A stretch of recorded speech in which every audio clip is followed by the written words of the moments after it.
Assalamu alaikum wa rahmatullahi wa barakatuh.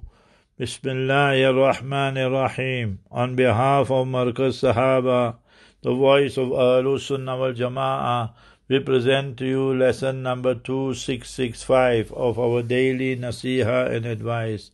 Today, with the grace and mercy of Almighty Allah Jalla wala, we focus on the 20th of SHA'BAAN. قال رسول الله صلى الله عليه وسلم من أخرج أذى من المسجد, whosoever takes out some dirt and so forth from the masjid, بنى الله له بيتا في الجنة, Allah will grant that person a palace in Jannah. We know during Ramadan sometimes some date birds, some food particles, something are messed there. We should not wait for the muazzin and so forth. They also were fasting. We all should help collectively. We all are eating the iftar, partaking of it. So it's the house of Allah Ta'ala. And see, in the 9th year of the Hijrah, Tamim Dari radiallahu anhu brought lamps and lanterns, and how Nabi sallallahu alaihi wasallam was elated, delighted. The hadith in Ibn MAJAH, Abu Sa'id Khudri radiallahu anhu states, called أول من أسرج في المساجد تميم الداري, the first person to bring the lamps and lanterns here in the Masjid Nabawi and so forth surroundings was Tamim Dari.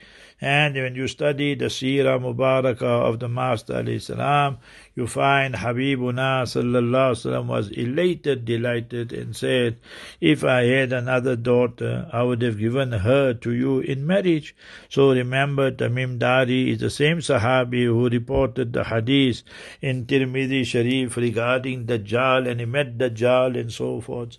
So these are Sahaba, we should take lesson from here.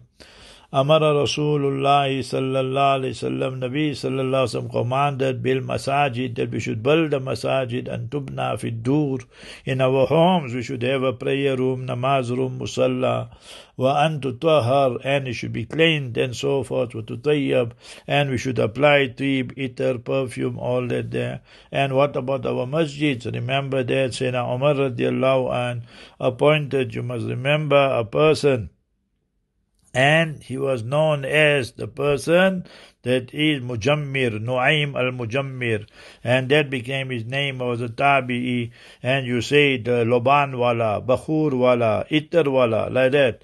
So he was appointed for that task there. And remember another hadith, Sayyidah Aisha radiallahu anha states, Amara Rasulullah sallallahu alaihi wasallam an tuttakhadh al-masajid, that you should take and make the masjid in your houses, wa an tutahhar wa tutayyab, so it should be clean and it should be perfumed and so forth.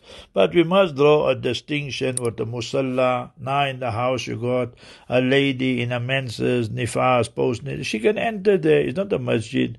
And remember, in a proper masjid where everything is waqf, then people who are napak, impure, male, that who is, you must remember, in junub, he needs a compulsory bath, a lady in menses, all that is haram for them to enter there.